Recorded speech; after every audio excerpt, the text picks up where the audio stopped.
الحمد للہ رب العالمین والصلاة والسلام علی سید المرسلین وعلی آلہ واصحابہ اجمعین. قال اللہ تبارک وتعالی فی الکلام المجید والفرقان الحمید. اعوذ باللہ من الشیطان الرجیم. بسم اللہ الرحمن الرحیم. والنجم اذا هوى ما ضل صاحبكم وما غوى وما ينطق عن الهوى ان هو الا وحي يوحى. وقال تعالى ما زاغ البصر وما طغى لقد رأى من آيات ربه الكبرى. وقال النبي صلى الله عليه وسلم قرة عيني لي في الصلاة. وقال النبي صلى الله عليه وسلم الصلاة معراج المؤمنين. صدق الله العظيم وصدق رسوله النبي الكريم ونحن على ذلك لمن الشاهدين والشاكرين والحمد لله رب العالمين. محترم و مکرم حضرات علماء کرام اور ایمان والے بھائیو، گزشتہ جمعہ کو آپ صلی اللہ علیہ وسلم کی معراج ہی کے سفر کے سلسلے کی کچھ باتیں ذکر کی گئی تھی.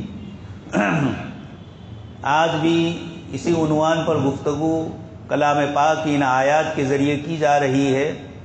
اللہ تبارک و تعالیٰ نے آپ صلی اللہ علیہ وسلم کو معراج نصیب فرمائی.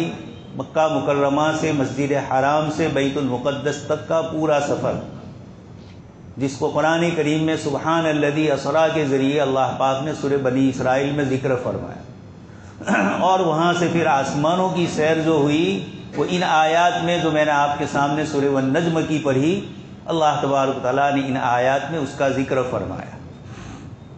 دوستو اور بزرگوں، گزشتہ جمعہ کو یہ بھی عرض کیا گیا تھا کہ جب اللہ کے دین کے لیے آدمی محنت اور مشقت کرتا ہے، قربانیاں دیتا ہے، تو اللہ تبارک تعالیٰ کی طرف سے انعامات سے نوازا جاتا ہے. آپ صلی اللہ علیہ وسلم کو مکہ والوں نے ستایا، طائف والوں نے ستایا، اور پھر آپ صلی اللہ علیہ وسلم کو کن کن حالات سے گزرنا پڑا. اللہ پاک نے اس کے صدقے میں پھر آپ صلی اللہ علیہ وسلم کو اپنے پاس بلایا، جنات کو ایمان کی توفیق سے نوازا. زمین والے قدر نہیں کرتے ہیں، آسمان والے آپ کی قدر کرتے ہیں. زمین والے اگر آپ کی امامت کو قبول نہیں کرتے ہیں تو ہم آپ کو بیت المقدس، جو انبیاء کرام علیہ السلام کا مسلسل قبلہ رہا، اس بیت المقدس میں آپ کو پہنچایا جا رہا ہے، اور آپ کے ذریعے تمام انبیاء کرام علیہ السلام کی امامت کروائی جا رہی. اللہ پاک نے ارشاد فرمایا ہے وَإِذْ أَخَذَ اللَّهُ مِيثَاقَ النَّبِيِّينَ لَمَا آتَيْتُكُم مِّن كِتَابٍ وَحِكْمَةٍ. اللہ پاک نے انبیاء کرام علیہ السلام سے وعدہ فرمایا کہ جب وہ نبی تشریف لائیں جو تمہاری تمام کتابوں کی اور تمہاری دعوت اور تبلیغ کی تصدیق کرے، تو پھر تم سب ان کے اوپر ایمان لے آؤ. قالوا اقررنا. اللہ پاک نے اقرار کروایا، اور انبیاء کرام علیہ السلام نے اقرار میں جواب میں فرمایا کہ ہم لتؤمنن بہ ولتنصرن، تم ضرور بھی ضرور ان کی بات کو یقین کرو گے اور اس کے ساتھ ساتھ ان کی مدد کرو گے. اللہ تبارک تعالیٰ نے آگے ان آیات کے ذریعے بتلایا کہ انبیاء کرام علیہ السلام کی امامت کروائی بیت المقدس. مسجد حرام میں بھی ہو سکتی تھی جہاں سفر کی ابتدا ہوئی، لیکن وہ قبلہ جو انبیاء کرام علیہ السلام کا مرکز رہا، انبیاء کرام علیہ السلام کی زندگیاں جہاں گئی، حضرت داؤد علیہ السلام، سلیمان علیہ السلام، حضرت اسحاق علیہ السلام، اور بھی بہت سارے انبیاء بنی اسرائیل ہیں، وہاں حضور کو پہنچایا گیا، اور وہاں سارے انبیاء کرام علیہ السلام کی امامت کروائی گئی. یہ مجھے آپ کو عرض کرنا ہے. علامہ سید سلیمان ندوی رحمۃ اللہ علیہ فرماتے ہیں کہ یہودیوں کی کتاب میں لکھا ہوا تھا کہ جو آخری نبی تشریف لائیں گے وہ دونوں قبلوں کے امام ہوں، مسجد اقصیٰ کے بھی اور مسجد حرام کی. تو اللہ تبارک و تعالیٰ نے مسجد اقصیٰ میں آپ صلی اللہ علیہ وسلم کی امامت کروا کر پوری دنیا انسانیت کو بتلا دیا کہ جس نبی کو طائف والوں نے ستایا، مکہ والوں نے ستایا، اللہ پاک نے ان کے لیے انبیاء کرام علیہ السلام کی جماعت کو پہنچایا، اور ان سب نے آپ کی تصدیق کر کے اس وعدے کو گویا پورا کیا، اور وہ مسجد اقصیٰ میں کر کے بتلایا کہ آپ ذوالقبلتین ہیں. دونوں قبلے آپ کے ہیں، مکہ مکرمہ بھی اور مسجد اقصی بھی۔ اس طریقے سے ان آیات اور ان واقعات نے ہمیں بتلایا کہ اللہ پاک کے دین کے لیے جب بندہ قربانی دیتا ہے، اللہ تبارک تعالیٰ کی طرف سے ضرور بھی ضرور ان بندوں کی مدد کی جاتی ہے۔ انا لننصر رسولنا کتب اللہ لاغلبن انا ورسلی، مختلف آیتیں ہیں جس میں اللہ پاک نے یہ بتلایا۔ لیکن نبی کی شان کیا فرمائی؟ سبحان الذی اسری بعبدہ، پاک ہے وہ ذات جو رات کے وقت لے چلے اپنے بندے۔ اسرا رات کے سفر کو کہتے ہیں، لیکن فوراً اس کے ساتھ لفظ فاسر بعبادی لیلا، یہاں بھی فرمایا اسرا بعبدہ لیلا۔ قرآن نے فرمایا ان ناشئۃ اللیل ہی اشد وطئا واقوم قیلا، تہجد کی نماز جس میں بندہ اپنے خدا سے راز و نیاز کرتا ہے، لوگ سوئے ہوئے ہیں، والناس نیام، حدیث شریف میں فرمایا ایسے وقت میں وہ نماز پڑھتا ہے جبکہ لوگ سوئے ہوئے ہیں۔ دوسری نمازوں کے لیے اذان ہوتی ہے، تہجد کے لیے خود بخود بندہ حاضر ہوتا ہے۔ یہ اللہ تبارک تعالیٰ نے اتنی عظمت والی چیز رات کی نماز کو، رات کی عبادت کو فرمایا، تو سفر بھی اللہ تبارک تعالیٰ نے رات کو فرمایا، اور لیلاً چھوٹے سے حصے میں، پوری رات نہیں گزری، رات کا تھوڑا سا حصہ، اور لفظ عبد سے تعبیر فرمایا۔ اسی سورہ بنی اسرائیل میں اللہ پاک نے آیت میں آگے عباد لنا اولی بأس شدید، اسی 15ویں پارے کے پہلے رکوع میں اللہ پاک نے ایک جگہ اور بھی ذکر فرمایا اپنے بندوں، لیکن وہ ظالم اور جابر تھے اللہ کے بندے، اس لیے اللہ پاک نے وہاں بنی اسرائیل کے اوپر جو ظالم بادشاہ مسلط کیا، اللہ پاک نے اس کو تعبیر فرمایا عباد لنا، بیچ میں عبادنا نہیں فرمایا، اس لیے کہ عذاب والے ہیں، دشمن ہے، نافرمان ہے، تو لفظ بندے میں تو تعبیر کیا، لیکن اپنا بندہ کہنا۔ علامہ اقبال رحمۃ اللہ علیہ اسی کو فرماتے ہیں، آپ صلی اللہ علیہ وسلم اور دیگر انبیاء کرام علیہ السلام کے امتیازی جو اوصاف ہے، اس میں خاص کر کے معراج کے ساتھ یہی فرمایا جا رہا ہے کہ اللہ کے نبی صلی اللہ علیہ وسلم کو سب سے لمبا سفر جو دنیا میں کسی مخلوق نے نہیں کیا، نہ نیچے کیا، نہ آسمان کی بلندیوں میں جبریل بھی وہاں نہیں پہنچے، عند سدرۃ المنتہا، وہاں وہ رک گئے، اور پھر اکیلے ہی سفر آپ صلی اللہ علیہ وسلم کا ہوا، اور پھر اس کو ذکر فرمایا فَتُمَارُونَهُ عَلَى مَا يَرَىٰ وَلَقَدْ رَآهُ نَزْلَةً أُخْرَىٰ، حضرت جبریل علیہ السلام کو دیکھا اور پھر اس سے آگے بڑھے۔ تو ایک تو سب سے لمبا سفر، اور کسی نبی کو یہ سفر نہیں کروایا گیا، اور مختصر سے مختصر وقت میں، جس کو لیل سے تعبیر کیا۔ اللہ پاک نے یہاں عبد فرمایا تو اقبال یہ کہتے ہیں عبدہ، اللہ کا بندہ ہونا، سبحان الذی اسری بعبدہ، اپنا بندہ، اور وہاں عباد لنا فرمایا، وہ چونکہ ظالم تھا بیچ میں فصل کر دیا، اور یہاں اللہ کے نبی صلی اللہ علیہ وسلم کے لیے لفظ عبدہ فرمایا۔ اقبال کہتے ہیں کہ نفس عبد بننا اور ہے، اور عبدہ اللہ کا بندہ، اللہ اپنی طرف نسبت کر رہے ہیں۔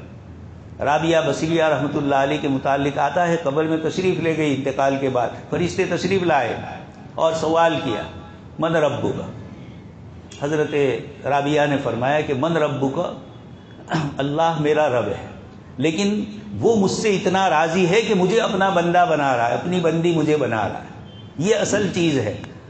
علامہ اقبال رحمۃ اللہ علیہ عبادہ اور عبدہ کا جو فرق ہے اس کو واضح کر رہے ہیں کہ عبد دیگر، عبدہ چیزیں دیگر، عبد بندہ بننا اور ہے، اور عبدہ بننا اسی کا بندہ اور کسی کا نہیں۔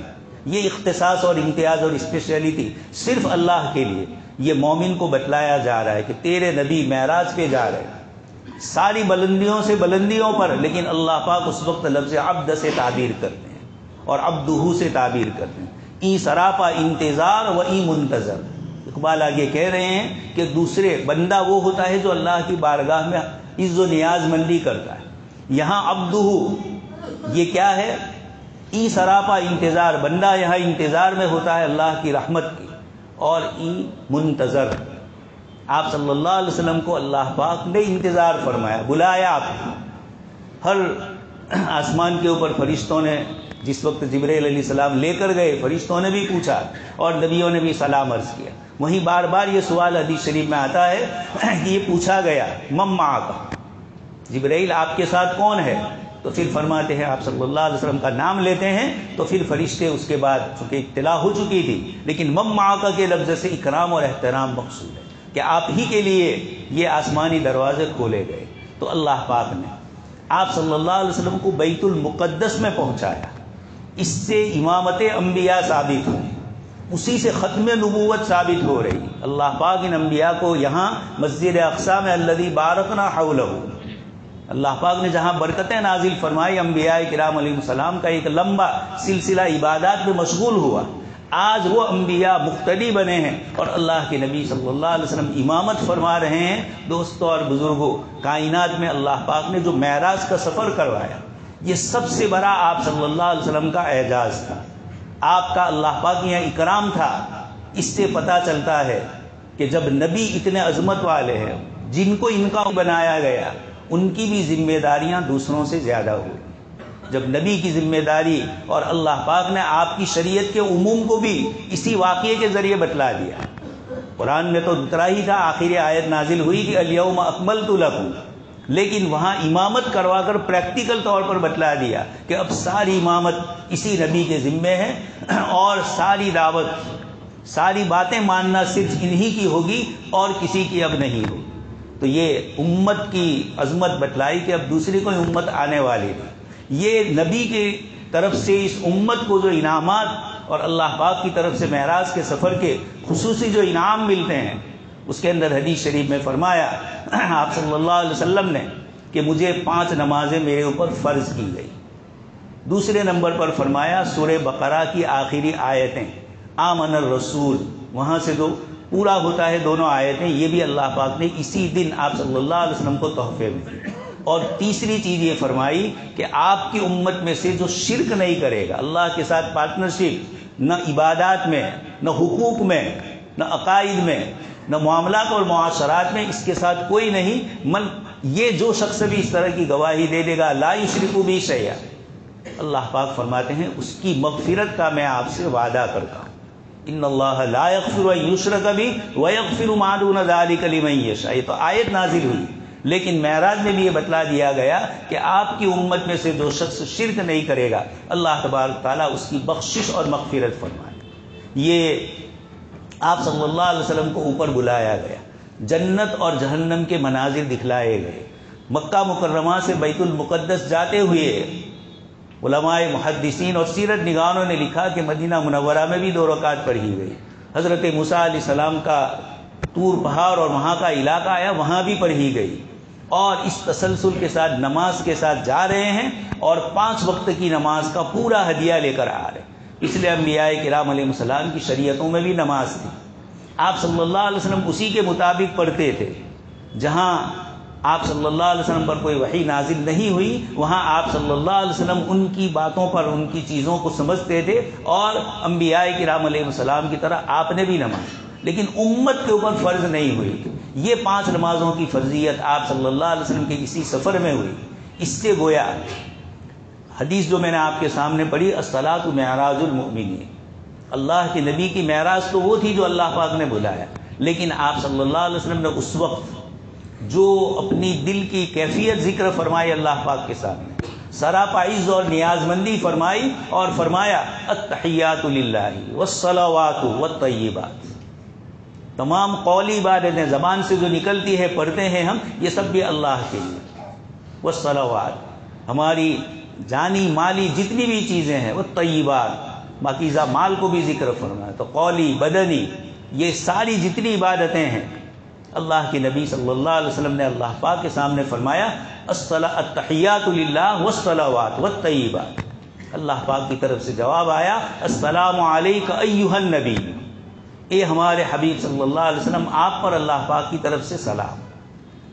یہ اللہ کے نبی صلی اللہ علیہ وسلم کے لیے اللہ پاک کی طرف سے السلام علیک ایھا النبی ورحمۃ اللہ وبرکاتہ، اللہ کی رحمت بھی اور اللہ پاک کی برکتیں اور سلام، یہ 3 انعام آپ صلی اللہ علیہ وسلم کو اللہ پاک کی طرف سے، آپ کے اپنے آپ کو اللہ کے سامنے یہ پیش کرنے سے کہ میری ان صلاتی و نسکی و محیای و مماتی للہ رب العالمین، میری ساری عبادتیں، میری زندگی، جینا مرنا، یہ سب ایک اللہ کے لیے۔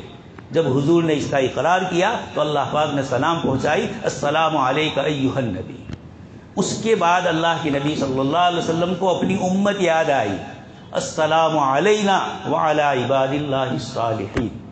آپ صلی اللہ علیہ وسلم نے فرمایا میرے اکیلے پر سلامتی نہیں، میں احد احد کے نعرے لگانے والے بلال کو چھوڑ کے آیا ہوں، صہیب اور عمار کو، ابو ذر غفاری کو چھوڑ کے آیا ہوں۔ اللہ کے وہ بندے جنہوں نے اپنی پوری زندگیاں توحید کے لیے کھپائی اور ہر قسم کی تکلیف اور پریشانی کے باوجود ایک اللہ کی وحدانیت کا انکار نہیں کیا۔ اللہ کے نبی صلی اللہ علیہ وسلم نے ہم جیسے کمزوروں کو بھی شامل کر لیا، السلام علینا وعلی عباد اللہ الصالحین۔ اللہ کے سارے نیک اور صالح بندوں پر اللہ کے نبی نے یہ فرمایا۔ اس کے بعد جبرائیل علیہ السلام نے فرمایا اشہد ان لا الہ الا، میں گواہی دیتا ہوں کہ اللہ پاک کے علاوہ کوئی معبود نہیں اور آپ اللہ کے رسول۔ یہاں رسول فرمایا، اور جب معراج میں لے جایا گیا تو عبد، بندگی سے، عاجزی اور نیاز مندی سے تعبیر کیا۔ حضرات مفسرین فرماتے ہیں آپ صلی اللہ علیہ وسلم کی دو حیثیتیں ہیں، ایک اللہ پاک کی طرف سے آپ کو انسانوں کے لیے نبی بنا کر بھیجا گیا، وہاں نبوت ایک وصف ہے، ایک عہدہ ہے، یہ نبیوں کو اس کا اعلان کرنا پڑتا ہے، بزرگ کو اپنی کرامت کو چھپانا ہوتا ہے، نبیوں کو اپنے معجزات کو ظاہر کرنا ہوتا ہے، وہاں اللہ کی قدرت نمایاں ہوتی ہے۔ تو اللہ کے نبی صلی اللہ علیہ وسلم جب یہ اللہ کے نبی صلی اللہ علیہ وسلم نے کلمات کہے اور اشہدو کہا تو جبرائیل علیہ السلام نے آپ کے لیے رسول کا لفظ ذکر فرمایا، عبدہ ورسولہ، رسالت دی۔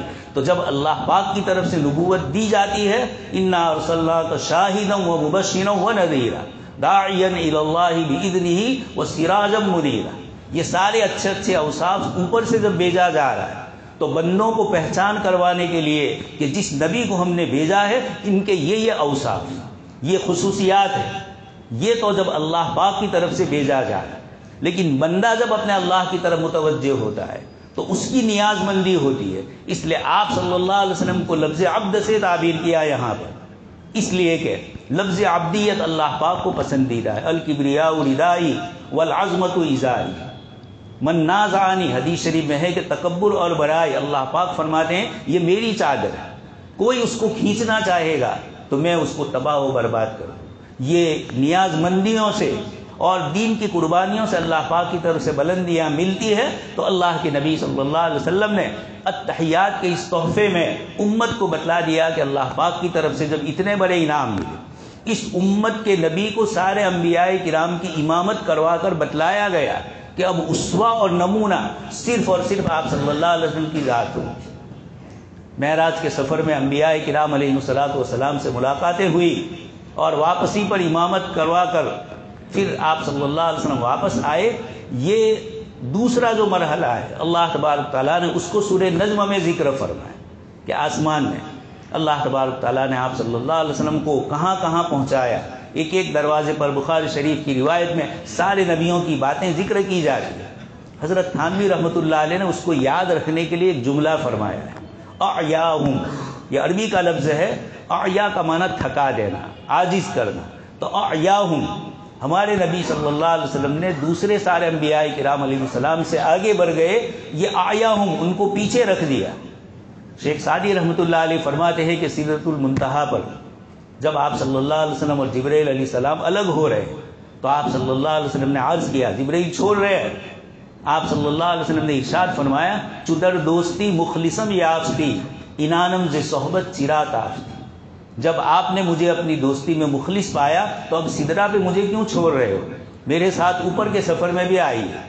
اسی کو پھر شیخ سعدی رحمۃ اللہ علیہ نے جواب میں فرمایا اگر یکسر منہ برتر پرم فروغ تجلی بے سوزت پرم، کہ اگر میں ایک بال کے برابر بھی آگے بڑھ جاؤں تو تجلی الہیات، انوارات اور اللہ تبارک تعالیٰ کی سبحات وجہ ہی، یہ جو چیزیں ہیں، یہ کیفیات جو ہے، اور اسی کے لیے جب آپ سفر میں جا رہے تھے تو آپ کے سینے مبارک کو چاک کیا گیا اور آپ صلی اللہ علیہ وسلم کے سینے میں زمزم سے اس کو دھویا گیا، ملت ابراہیمی اور ملت اسماعیلی سے بھی مناسبت ہو گئی، اور سب کے صدر کر کے حدیث شریف میں ہے ایمان اور نور سے آپ صلی اللہ علیہ وسلم کے قلب اطہر کو منور کیا گیا، اور اس کے بعد اس سفر کے لیے اب روانہ ہو رہے ہیں، یہ اللہ پاک نے تیاری کروائی۔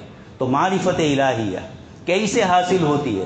ایک نبی کو جب، اور وہ بھی کون سے نبی، نبیوں کے نبی، رسولوں کے رسول، ان کو بلایا جا رہا ہے اور ان کی قلبی کیفیت کو اپنی طرف متوجہ کرنے کے لیے. اور اسرار الہیہ افتمارونہ علی ما یری وَلَقَدْ رَآهُ نَزْلَةً أُخْرَىٰ. آگے آیت میں ہے مَا كَذَبَ الْفُؤَادُ مَا رَأَىٰ. دل نے کوئی تکذیب نہیں کی جو چیز دیکھی. یعنی آپ صلی اللہ علیہ وسلم نے یہ ساری چیزیں حق کے اعتبار سے دیکھی تھی، جسم مع روح دیکھی تھی، جسم کے ساتھ سفر تشریف لے گیا. تو اللہ کے نبی صلی اللہ علیہ وسلم کو یہ سفر کروایا اور نماز دی گئی. اعیاہم، نیچے پہلے آسمان پر حضرت آدم علیہ السلام سے ملاقات ہوئی، پھر عین ہے حمزہ کے بعد حضرت عیسیٰ علیہ السلام، یا سے حضرت یوسف علیہ السلام، اور یا کے بعد الف ہے ادریس علیہ السلام، اور پھر اس کے بعد اعیاہم حضرت ہارون علیہ السلام اور حضرت موسیٰ علیہ السلام، اور پھر اوپر حضرت ابراہیم خلیل علیہ السلام. یہ تمام انبیاء کرام علیہ السلام سے ملاقاتیں ہوتی ہے، بات چیت ہوتی ہے. بزرگوں نے فرمایا کہ حضرت موسیٰ علیہ السلام کے پاس جب اوپر سے تشریف لائے تو آپ صلی اللہ علیہ وسلم نے 50 نمازیں لے کر آئے تھے. حضرت موسیٰ علیہ السلام نے پہلے آسمان پر یعنی 7ویں پر حضرت ابراہیم تھے، لیکن انہوں نے کوئی گفتگو نہیں کی. دوسرے یعنی 6تھے آسمان پر اوپر سے نیچے اترتے ہوئے حضرت موسیٰ علیہ السلام سے ملاقات ہوئی تو آپ نے فرمایا کہ میری امت برداشت نہیں کر سکی، آپ کی امت بھی برداشت نہیں کر سکے گی، اس لیے آپ اس میں کمی کروائی. حدیث شریف کی کتابوں میں کہیں 10 کا ذکر ہے، 10 کم ہوئی، اور کہیں 5 کا ذکر ہے. خیر قرآن خود یہ فرما رہا ہے کہ یہ ہم نے ایسا دکھلایا ہے جس کو تم سمجھ نہیں پاتے. ما زاغ البصر وما طغى قد رأى من آیات ربہ الکبریٰ. اللہ پاک کی بڑی بڑی نشانیاں دیکھی. تو مفسرین فرماتے ہیں کہ حضرت موسیٰ علیہ السلام انہوں نے ہی کیوں یہ بات کی. اس کے جواب میں بہت عجیب لطیفہ بزرگوں نے سنایا کہ حضرت موسیٰ علیہ السلام نے اس دار دنیا میں ان ظاہری آنکھوں سے اللہ پاک کو دیکھنے کی تمنا کی تھی. لن ترانی ولکن انظر الی الجبل فإن استقر مکانہ فسوف ترانی. اور آگے قرآن میں ہے کہ موسیٰ علیہ السلام وخر موسیٰ صعیقا. حضرت موسیٰ علیہ السلام بے ہوش ہو گئے. صرف تجلیات، ذات حق سبحانہ و تعالیٰ کی بات نہیں ہو رہی، تجلیات، اس پر یہ کیفیت. اب جب آپ صلی اللہ علیہ وسلم پہنچے وہاں پر تو اللہ کے نبی سے حضرت موسیٰ علیہ السلام نے یہ سمجھا کہ یہ سب سے زیادہ مکرم اور معزز. اور روایتوں میں آتا بھی ہے کہ حضور کی امت دیکھ کر موسیٰ علیہ السلام فرماتے ہیں کہ یہ مجھ سے نوجوان اور پیچھے اور اتنی بڑی ان کی امت ان کی ماننے والی ہوئی اور میرے ماننے والوں نے کیا کیا. موسیٰ علیہ السلام نے اس واقعے میں یہ بھی ذکر خیر حضرت موسیٰ علیہ السلام کا انتخاب مفسرین فرماتے ہیں کہ انہوں نے چونکہ اللہ پاک سے تمنا ظاہر کی تھی دیکھنے کی، لیکن اس دار دنیا میں بیداری میں اپنی ان ظاہری آنکھوں سے لا تدرکہ الابصار وہو یدرک الابصار وہو اللطیف الخبیر، کوئی دیکھ نہیں سکتا، خواب میں دیکھ سکتا ہے. اوپر کی دنیا میں اللہ تبارک تعالیٰ کو دیکھا جائے گا اور وہاں تو ہے ہی دیدار خداوندی. بلکہ اللہ پاک نے نافرمان بندوں کے متعلق کہا کہ ہم ان کو اپنی رؤیت سے، اپنی دکھلاوے سے ہم ان کو دور کر دیں گے. جو سجدہ نہیں کرتے ان کو وہاں سجدے کی اجازت نہیں ملے گی. یہ کیفیتیں جو ذکر کی جا رہی کہ اللہ تبارک تعالیٰ اس طریقے سے ان کیفیات کو ذکر کر کے ہمیں اپنی طرف متوجہ فرما دے. تو سیدنا موسیٰ علیہ السلام اللہ کے نبی اللہ سے کے پاس سے آ رہے ہیں، پھر جا رہے ہیں، پھر آ رہے ہیں. وہ جو انوارات الہیہ ہے موسیٰ علیہ السلام اس سے لطف اندوز ہونا چاہتے. اس لیے حضرت موسیٰ علیہ السلام نے، اور اللہ پاک کی طرف سے بھی ایک اور روایت بھی ہے کہ جب دوسرا سور پھونکا جائے گا سب اپنی اپنی قبروں سے اٹھیں گے. میں دیکھوں گا کہ حضرت موسیٰ علیہ السلام عرش کا پایا پکڑے ہوئے. پھر حضور نے آگے فرمایا کہ اس وقت وہ یا تو پہلے سب سے پہلے اللہ پاک نے ان کو زندگی دے دی بعثت کے لیے، دوسری بعثت، یا اس وجہ سے کہ موسیٰ علیہ السلام وہاں چونکہ وقر موسیٰ صعیقا تجلی الہی دیکھنے سے جو آپ بے ہوش ہو گئے تھے، اب ان کے لیے دوسری بے ہوشی نہیں ہوگی. یا تو یہ ہے یا یہ ہے. آپ صلی اللہ علیہ وسلم روایت میں فرماتے ہیں یہ موسیٰ علیہ السلام کی عظمت آپ صلی اللہ علیہ وسلم نے بتلائی. تو اللہ پاک نے جناب نبی اکرم صلی اللہ علیہ وسلم کو جو ان امتیازات اور خصوصیات سے نوازا، اس کی روشنی میں امت کو جو چیزیں دی جا رہی، اس لیے میں نے آپ کے سامنے روایت پڑھی کہ نماز مومن کی معراج.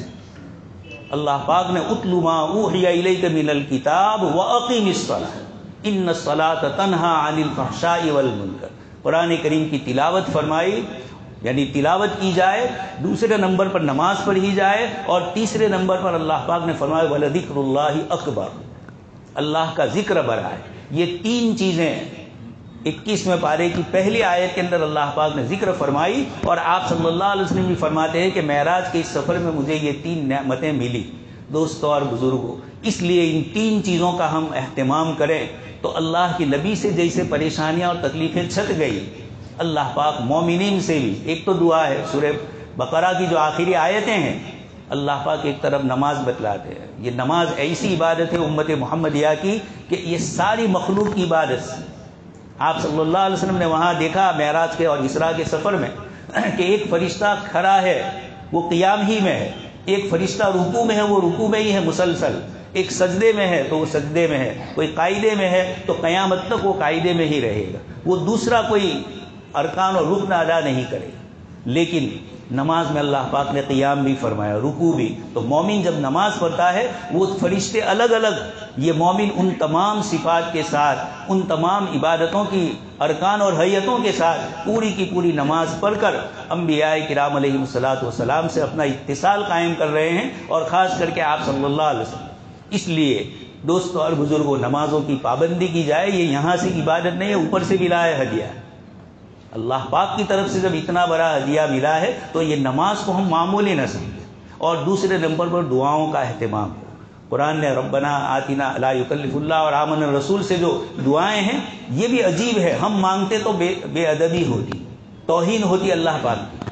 اللہ پاک نے خود اپنے کلام میں اور اپنے حبیب پاک صلی اللہ علیہ وسلم کی زبانی دعائیں ہمیں سکھلائی، وہ ہمیں مانگنی ہے، تاکہ اللہ پاک کے کلمات قرآن کے اور نبی کے، ہماری تکلیفیں ہماری حاجتیں ہم نہیں جان سکتے، وہی ذات جانتی ہے، اس لیے اس نے دعاؤں میں ہمیں بتلایا۔ اس لیے معراج کے سفر نے نمازوں کی پابندی بتلائی، دعاؤں کا اہتمام بتلایا، اور ذکر اللہ، اور تیسرا شرک سے اپنے آپ کو بچانا۔ اللہ پاک سے دعا ہے کہ اللہ تبارک تعالیٰ آپ صلی اللہ علیہ وسلم کے صدقے میں ہی امت کو ان تینوں چیزوں پر عمل کرنے کی توفیق نصیب فرمائے۔ آمین۔ وآخر دعوانا